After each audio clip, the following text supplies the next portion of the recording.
Hey everyone, today we're going to talk about shooting classic cameras like this one and how you can find a classic camera for cheap. So why, oh why, in the name of flipping heck, would anyone choose to shoot a camera like this? These cameras are very slow to use. They are not quick. They have no light meter built in, or at least this one doesn't. You have to really think about what you're doing. You have to enter all the data manually. They're very, very slow to use. There's no autofocus. Everything slows you down and you're really forced to do photography slower, much slower than you would with a modern digital. These things are rather awkward to use as well. You really have to think about what you're doing. There are various little buttons and levers and stuff to adjust. You can see them on the top there. They really are quite awkward and fiddly to use at times.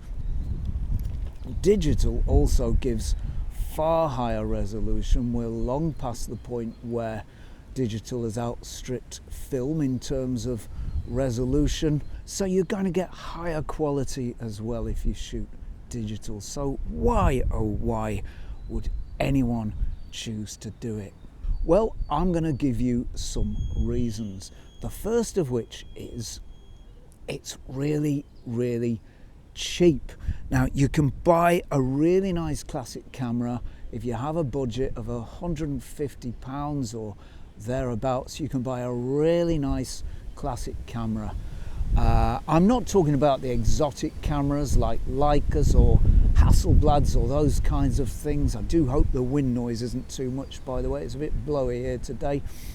I'm talking about the more modest cameras. £150, for example, will get you a really nice Olympus OM1 or OM2 with a lens. It will certainly get you a Canon AE or AE1. It might just get you a Nikon FM or FE. You'll have to be a bit patient to find that. The price might go a little over £150 for one of those, but it won't be too much different. And you can still buy a classic camera for between £30 and £40.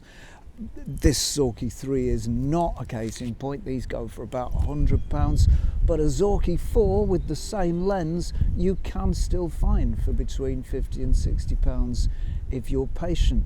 You can find a Fed 4 with a lovely old Industar lens for around about £30, and you can certainly find a Praktica with a nice Carl Zeiss Jena f2.8 Tessar on it for around £30 to £40. So this is a cheap way to do photography, especially if you stick to black and white films, some of which can be found really cheaply. Another reason, well, I just find it inspiring. These old cameras are made with springs, gears and levers. They have absolutely no electronics. They are pre-electronics. So there are very few complications in them. Springs, gears and levers are the way they work, and I just love the sequence of events that goes on in a mechanical camera when you press that shutter button. All the little latches and gears and things that depend on each other on a long train of causality, all triggering each other and firing each other off until that shutter fires. I love that mechanical precision. No electronics on these cameras, of course, so the power comes from your hand. Muscle power to wind the winding knob there that you can see on the top deck there. Entirely muscle powered. That power is stored in a spring, so you've essentially got a clockwork motor inside the camera. The energy is stored in a spring and it's released when you push that button. And the power for making the image itself, for actually exposing the film, comes from that star that I am assured behind the cloud is somewhere up there. It comes from the sun. So this is entirely passive technology that doesn't require any complicated electronics or anything else. It's simply muscle power stored in a spring and the sun. And I think that's beautiful, and a beautiful way to make photography. I'm trying to find a bit of shelter from this flipping wind. It's so blowy here today.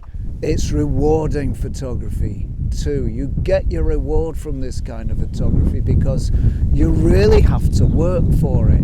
It's not that easy to get a really nicely exposed, nicely focused image. You're going to have to work to get that. That's not going to come easy. You're going to have to read the light. You're going to have to line up that split image in your rangefinder, or focus carefully with your SLR system to make that shot as it should be made, and to get the best from the shot and your camera. And believe me, when you get a nice shot using one of these cameras, you've made that shot yourself. You've really had some input into that. You've measured the exposure, you've got the focus right, you've got the framing and the composition right, you've taken account for the vintage lens flaring and not being able to cope with the sun, you've accounted for parallax error because you've got no frame lines in your former Soviet rangefinder. You really have to work to make that image. So this is very rewarding photography. Does shooting a classic camera slow you down? Yeah, you bet it slows you down. It's really slow, and the more classic the camera, the slower it is. Something like an OM1 or certainly an OM2 is relatively quick experience, but an old rangefinder like this, or any manual camera, yeah, that is going to slow you right down. Whatever art form I'm taking some sort of hand in, I find that I always need a quiet mind before anything will come. So these cameras, I would humbly suggest, are a good candidate for putting you into that slow pace, simply because they dictate a slow pace, and there really is no way around that. But I think they're all the better for it. It's kind of magical too, and I'll explain what I mean by that.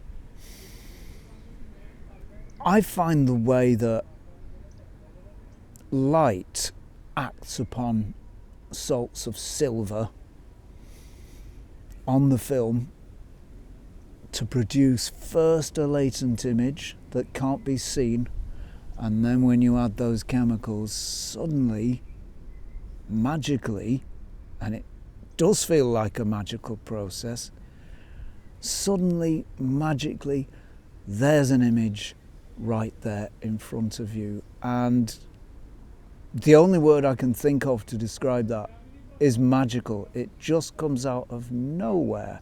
Also, it makes you inventive.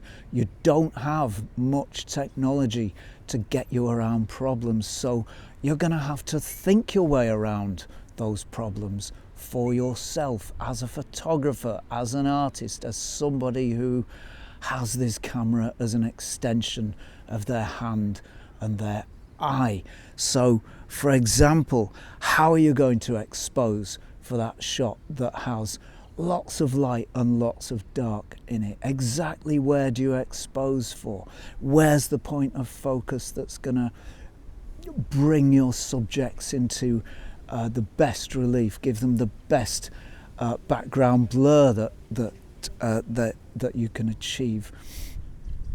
So these cameras, by making you work for it, make you an inventive photographer, and that's no bad thing. for when you come back to digital and use a digital again. Will a camera like this make you a better photographer? Well, that depends what you think a good photographer is. If you mean, will it develop your technical skills? Yeah, definitely. It will certainly do that. Your technical skills, mastery of exposure, and all the other technical elements of photography will increase 1,000-fold. You will be a master at technical skills if you practice photography regularly with a camera like this. So technical skills, yes, it will improve them. But is that what makes a good photographer? I think a good photographer is more than that. I think a good photographer, like a good practitioner of any art form, is one who can stamp their own identity on the work. So if you see a photograph by a certain photographer, or if you read a piece of writing by a certain writer, you know it's that artist, that person who created that piece, because it's got their stamp all over it. That's how they do things, and that's their unique artistic vision. Somebody who develops their own aesthetic, their own style, their own way of looking and seeing and doing things. That's what a good photographer is, in my opinion, anyway. Will one of these cameras make you into that kind of good photographer? No, it won't. It really won't. The only thing that will do that is practice, practice, practice, practice, practice. And after you've done that practice, then go and do some more practice. That's what makes you a good artist. So that's about it from me for today. I do hope you've enjoyed this episode. I hope it's been of some use. If you have enjoyed it, please don't forget to hit like, subscribe and ring the bell. Many thanks to subscribers. Many thanks for all your support. That is a heartfelt thanks, and I really appreciate it, so thank you.